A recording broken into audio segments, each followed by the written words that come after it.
y'all, this is Marley K. Hope everybody is well. Got a World War III update for you. I read one story last night and it really didn't make any sense, but then I read this story this morning and it completely made sense. So I have two stories that I'm going to share with you. And at the end, I'm going to read something from the Apocrypha that to me is very timely. About where we are in the collapse of the children of the corn's lands. They're going to be utterly destroyed and left desolate in a number of ways, not just from what they call climate change, but I consider that judgment, wrath of the Most High God or Yah, but also from just your enemies. And you've been riding on your enemies for a long time, and now your enemies have collaborated, um, they're in confederacy against white nations. And so white nations are terrified because they see the end coming. They know they have destroyed many um, nations. They have built empires and watched their empires crumble for the same old thing over and over again. And so if you read the Bible or Torah and you understand how that history is connected to real history, and you understand who the nations or the people are in that book, and can trace those people to who these people are today, everything makes sense. So if you don't know, you know, it's going to be hard for you to kind of follow what's going on. But anyway, I said all that to say, Europe is probably about to be destroyed, and America and Canada probably going to be destroyed. And what's not destroyed will be parceled out. They probably the enemy probably has, and I hate to say enemy. Let me say the other nations that are conspiring to um, facilitate the fall of the Gentile nations, the white nations. Um,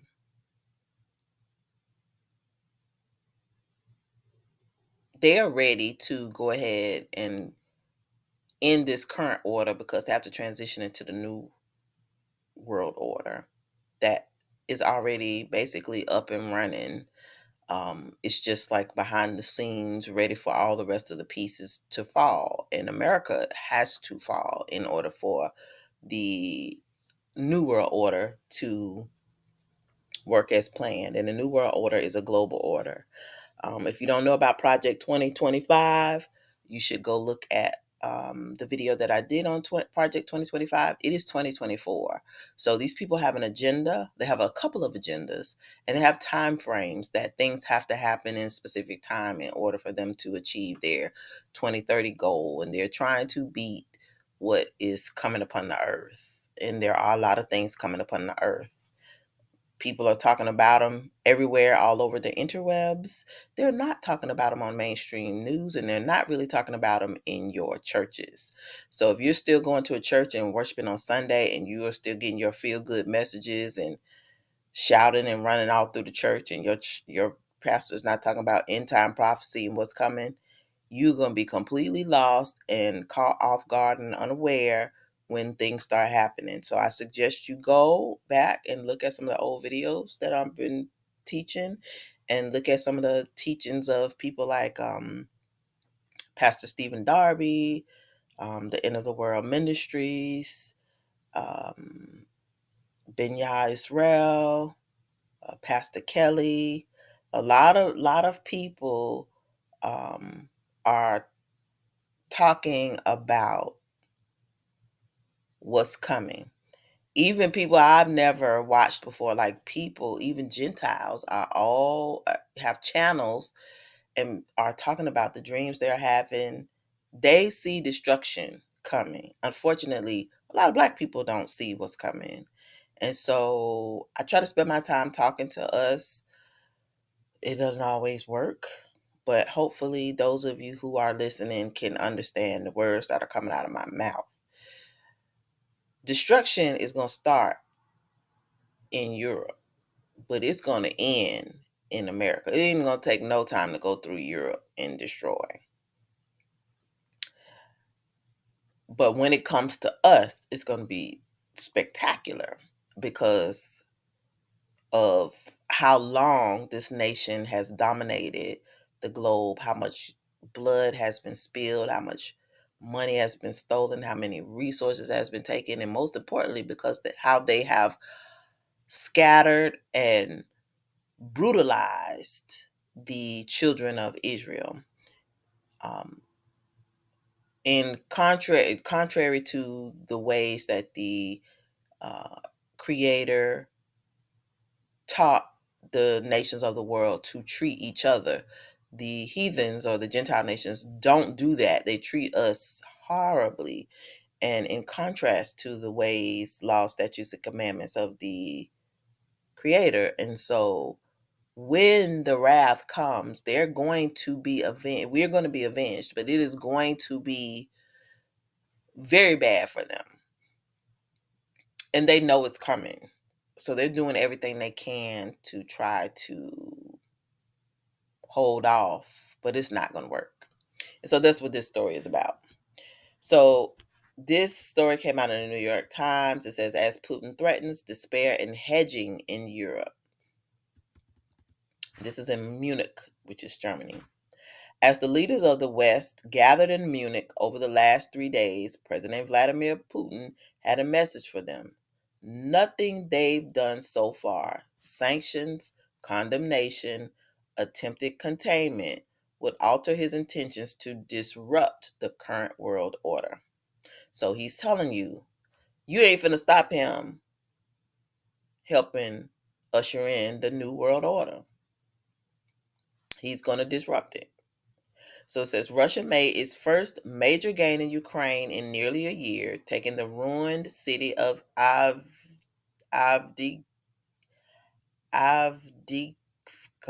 I don't know how to pronounce that, so I apologize.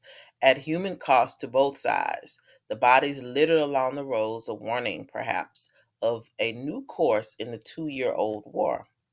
Alexei Navalny's suspicious death in a remote Arctic prison made it even clearer that Putin will tolerate no dissent as elections approach.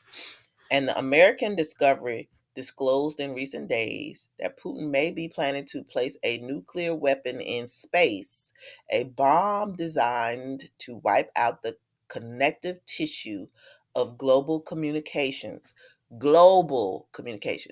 not just American communications. So that means we will not be able to communicate at all if this is successful. And now let me say for the record, I don't know. Allegedly, Putin is supposed to be doing this.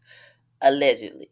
I don't know who's doing it. All I do know is that we all will be collateral damage. So it's very important that you have plans and talk to your family members about how you will communicate, how you will get to one another, how things will go should this happen, and understand what global communications consist of. It consists of internet, it consists of cellular, like mobile phone, and other things. If you have satellites in your cars, it's just a number of things that will be impacted. And so we need to be prepared for those things because it may impact our work. It may it may impact our travel to and from work, in society, even simple things like grocery store shopping, shopping at Walmart, online shopping. If you live in rural places, it may impact internet connectivity. If you're going to school, if you do online education, those types of things could be impacted. So, this is why this message is also very important so that you can start thinking and planning so that you won't be reactive. You will have been proactive while things are good. So it says a bomb designed to wipe out the connective tissue of global communications if Putin is pushed too far was a potent reminder of his capacity to strike back at his adversaries with asymmetric weapons that remain a key source of his power. And I did a video on kinetic warfare, 5G warfare. You can go back through my old content if you're new to the channel and learn about the new ways of warfare, because you don't have to necessarily come to a nation and spill blood and drop bombs. You can disrupt a nation in other ways, and you can disrupt the nation's militaries. And so if global communications are taken out, it will also mean that our military, along with other militaries around the globe, will not be able to communicate, which will be problematic for protection purposes. So it says in Munich, the mood was both anxious and unmoored as leaders faced confrontations they had not anticipated. Warnings about Putin's possible next moves were mixed with Europe's growing worries that it could soon be abandoned by the United States, the one power that has been at the core of its defense strategy for 75 years.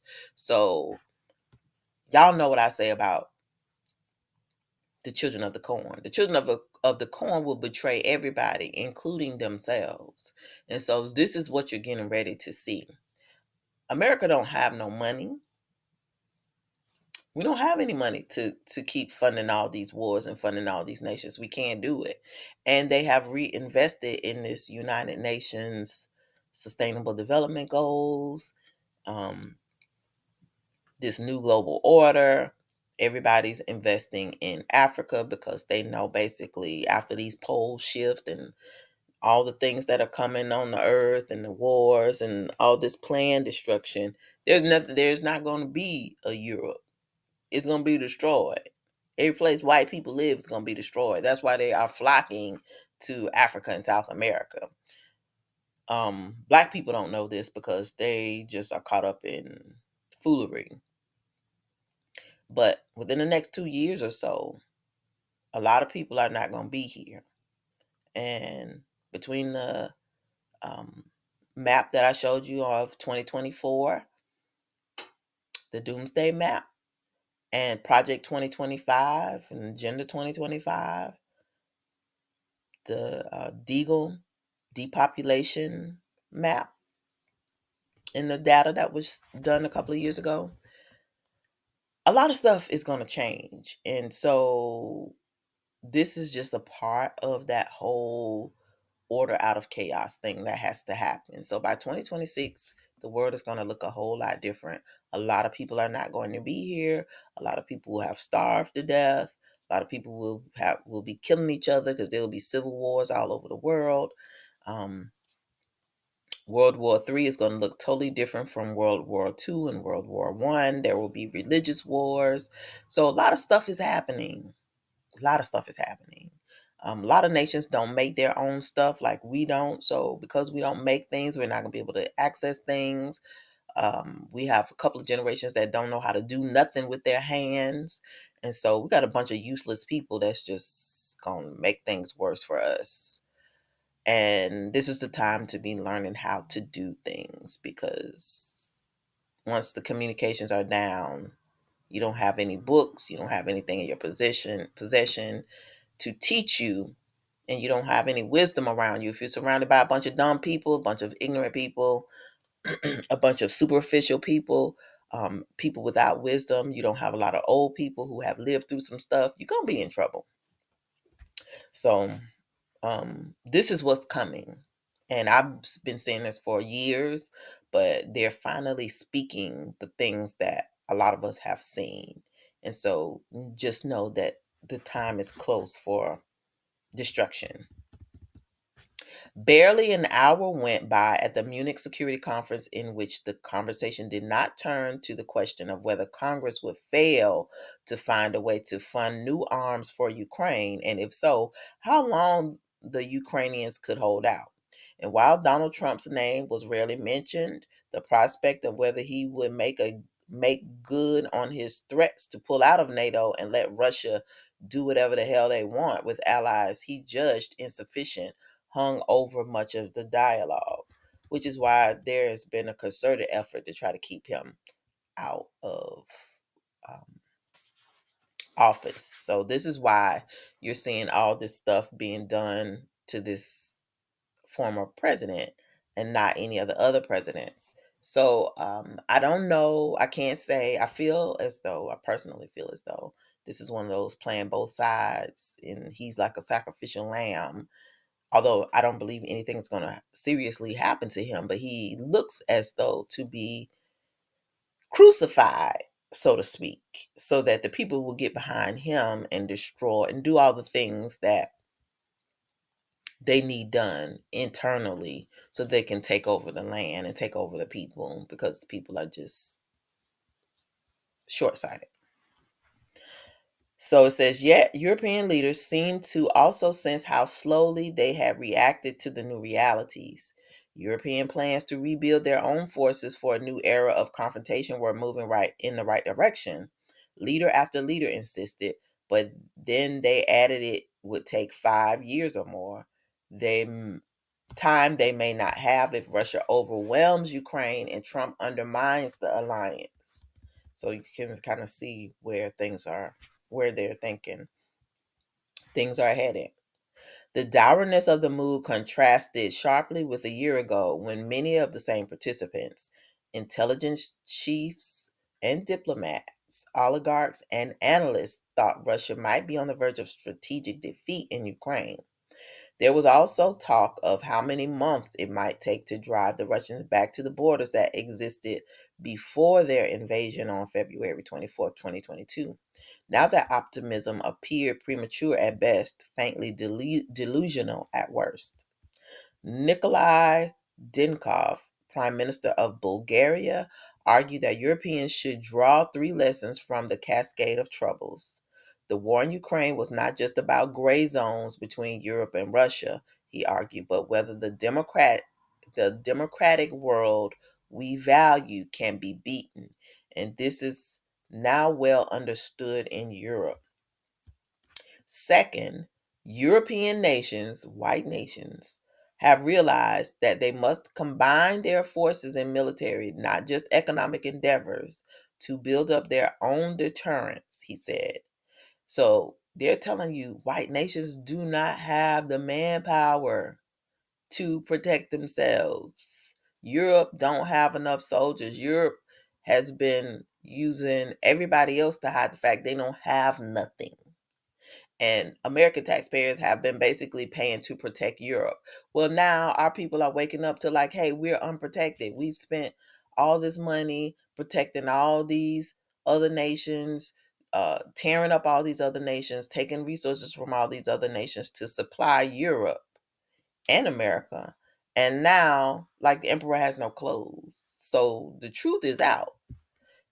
America, and in particular, black people, because we're the people who pay taxes and we never get nothing for our money. Never. We don't get what everybody else gets. So, when you think about who has paid the most, and which is why we deserve reparations, is African American black people. We don't get anything for our taxpayer dollars. Our money, goes overseas to help fund other people while other folks' tax dollars are invested in their communities. They get nice downtowns and nice suburban areas and well-developed communities while we don't get nothing. So when we get nothing, you know where our money goes? Overseas to help other people. And it helps anybody and everybody but the Negro. So this is why black people, should understand politics don't work for you. Don't work for us. So it says, but given the imperialist rhetoric of Russia's leaders, Dinkov said,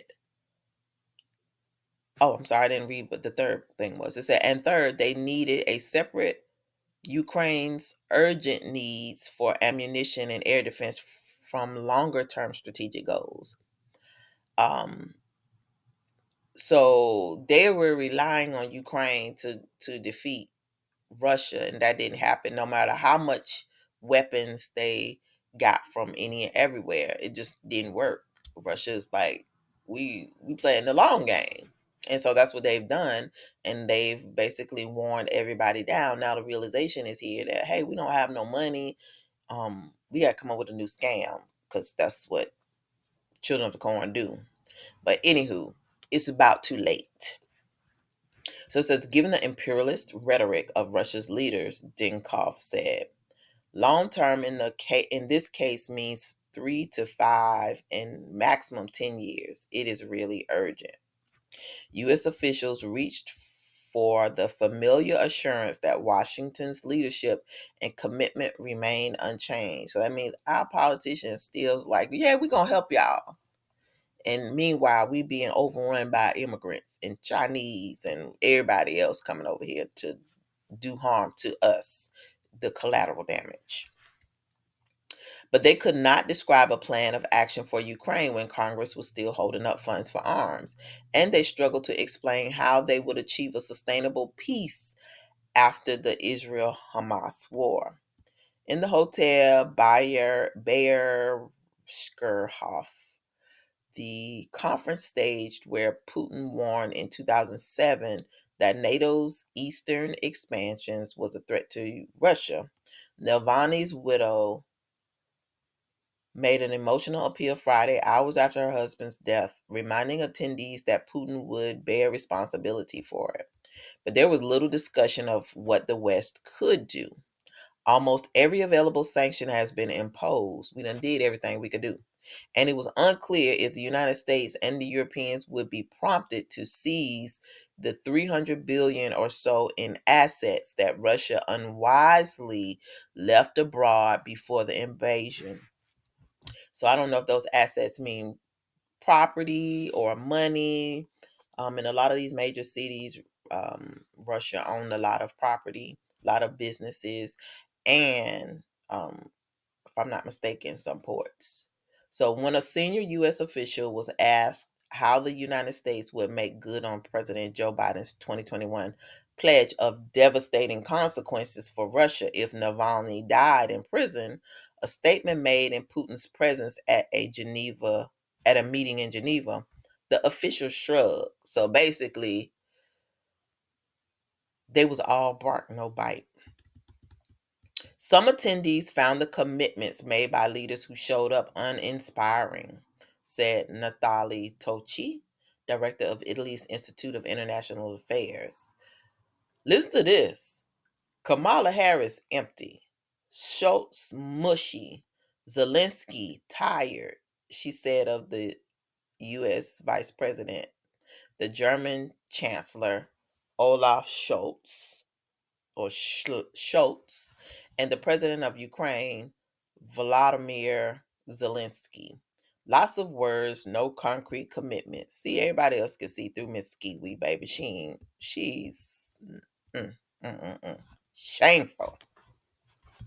I feel underwhelmed and somewhat disappointed by the debate here, said Stephen Sokol, president of the American Council on Germany. Why we got American Council on Germany? What the French fries?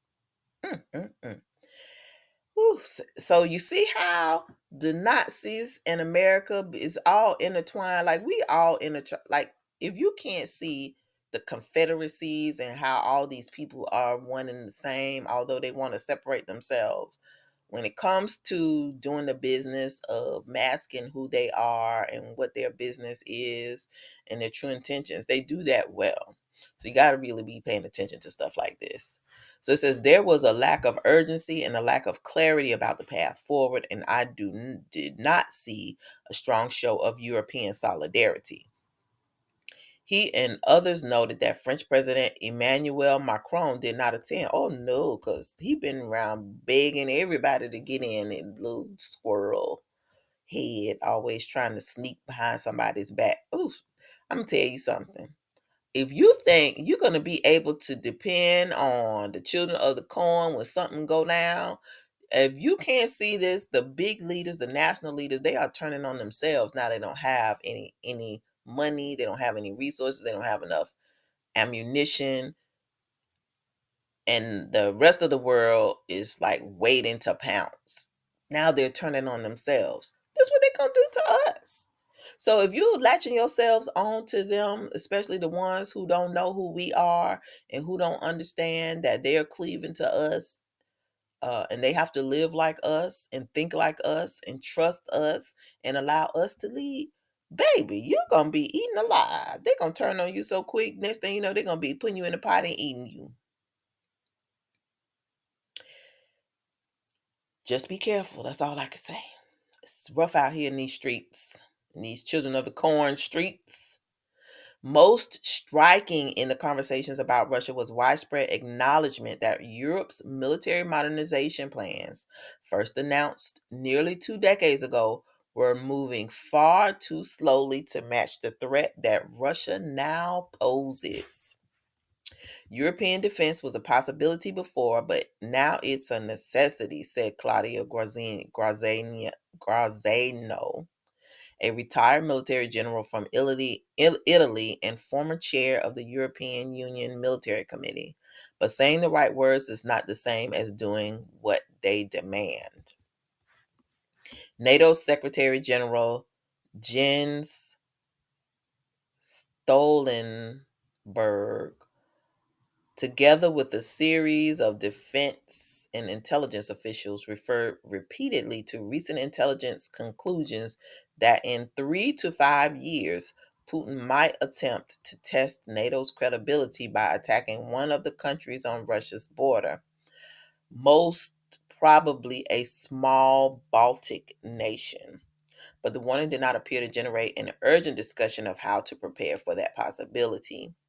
The conference celebrated the fact that now two-thirds of alliance members have met the goal of spending 2% of their gross domestic product on defense, up from just a handful of nations 10 years ago. But a few acknowledged that the goal is now badly outdated, and they talked immediately about the political barriers to spending more. So here we go with the military industrial complex. So this is where we're going. Probably everybody gonna be drafting folks. Everybody's gonna go into their emergency declarations and convert everything. We're gonna go back to like wartime productions eventually.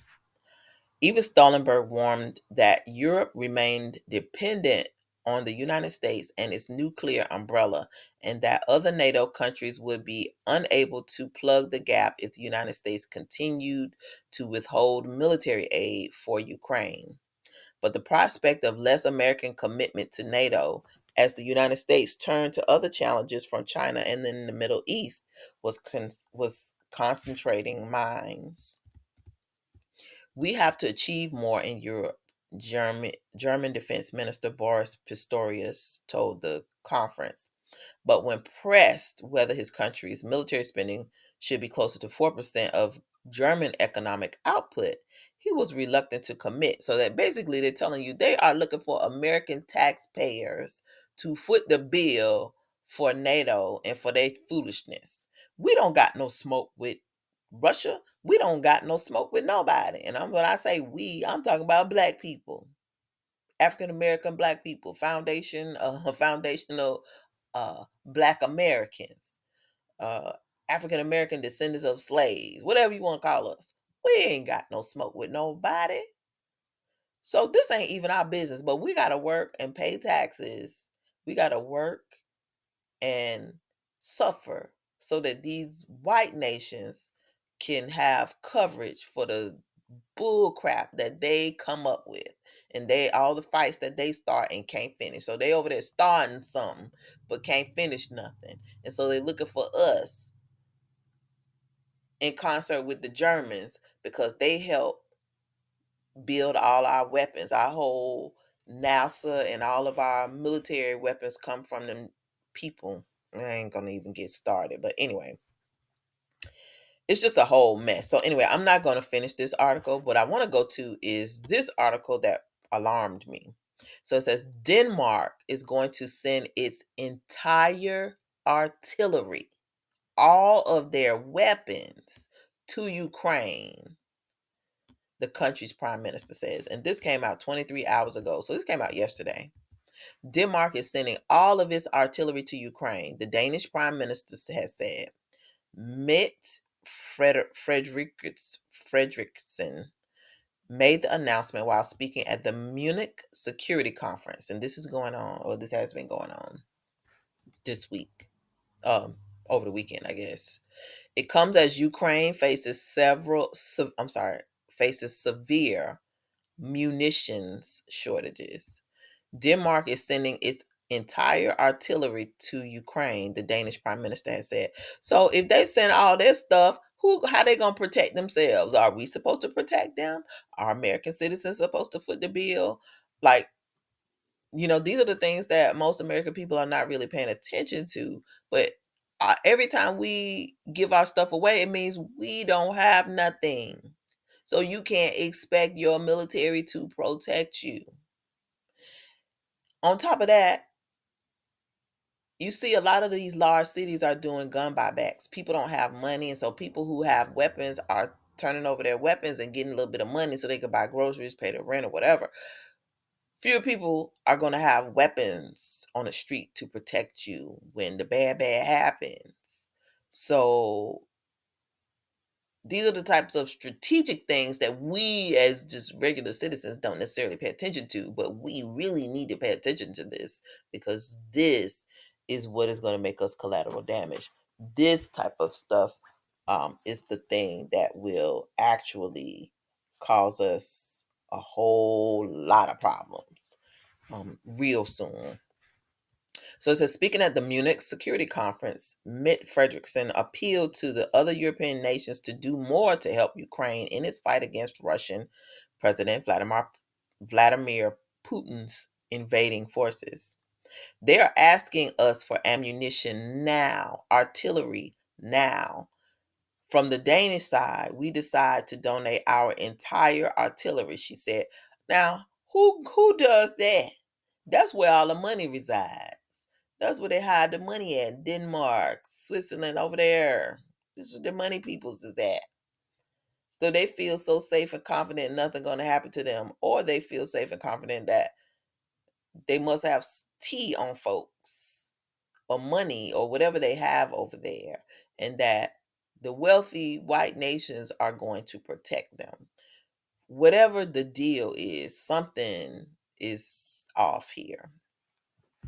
So it says, I'm sorry to say, friends, there are still ammunition in stock in Europe, she continued.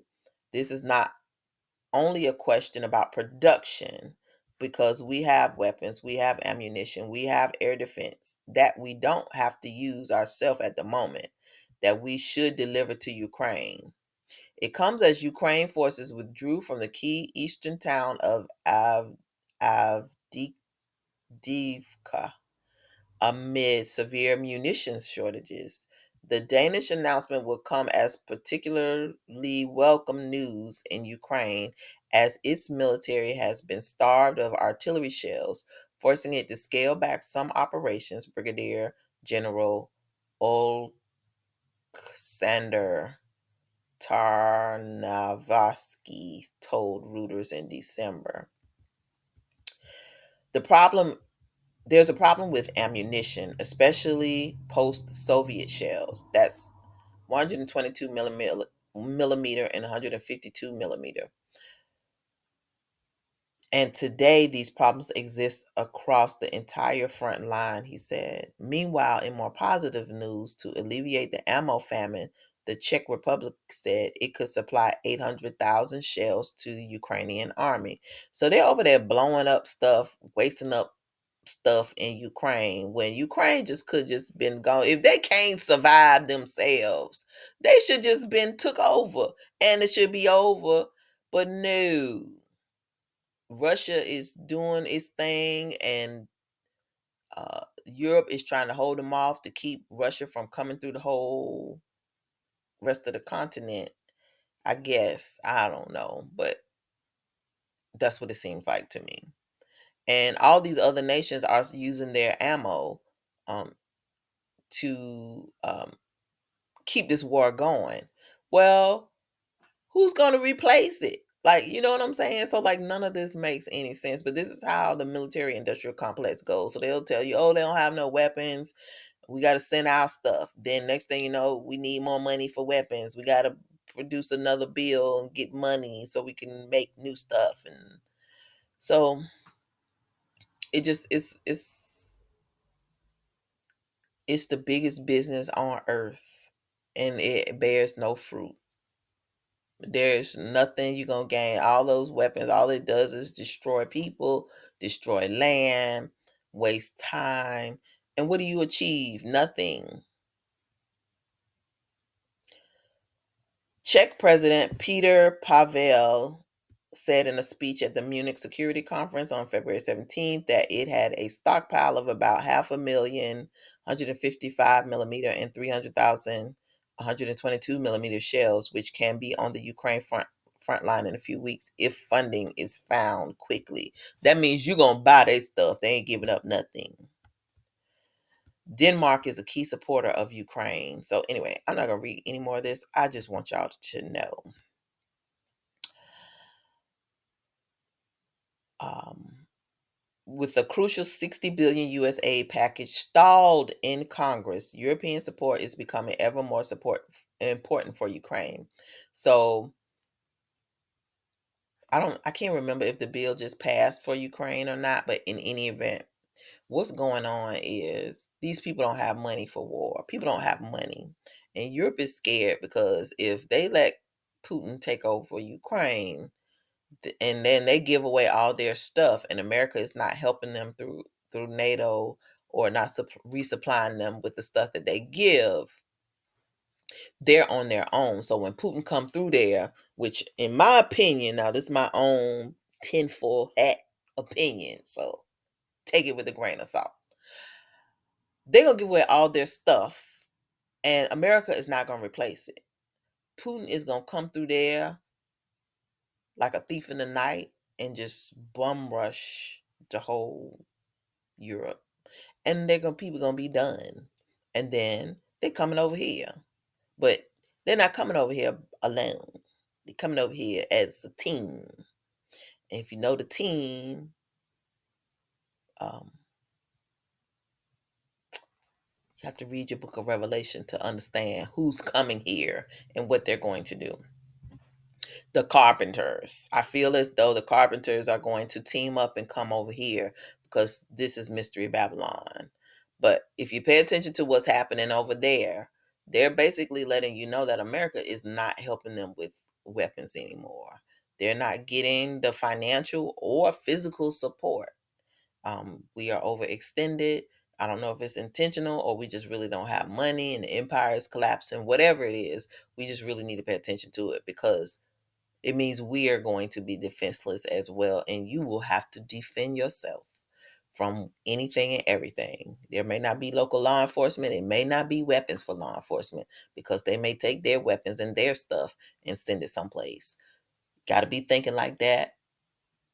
You got to be thinking about home defense, self defense, community defense, because you may not have any statewide, local, or national defense if things get rough, because there is no money.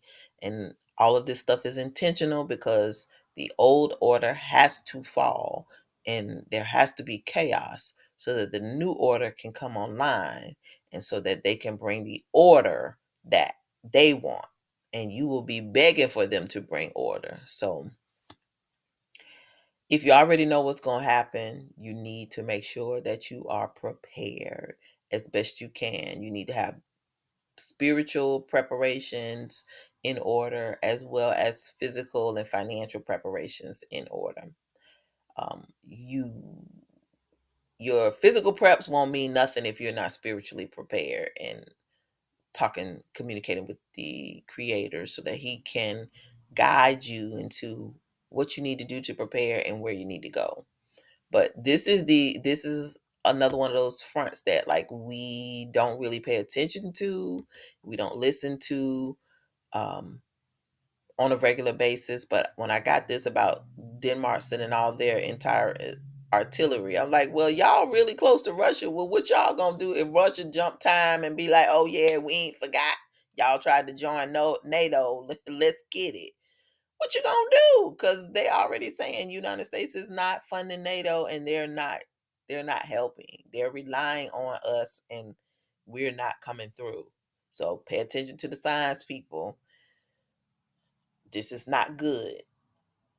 It is just a data point to let you know how close we are to the end of Mystery Babylon. Um, keep prepping, keep praying, keep seeking the Most High, making sure that you have your own household taken care of, making sure you have your own plans and provisions, make sure you are spiritually aware of what's going on and spiritually connected to the Creator so that He can protect you. He will avenge us, but we got to make it to the end. And you will not make it to the end if you are not wise and keeping abreast of what's happening all over the world, because everything that's happening all over this planet is about us. They got to hide the truth, and they're going to try to do everything they can to keep it hidden until the very end, until they can. And as you can see, things are being revealed. The cracks are in the relationships. The children of the corn are turning on themselves. They cannot keep up the lie much longer, and so the truth is being revealed. So stay strong, my brothers and sisters, and Gentiles who are cleaving unto us.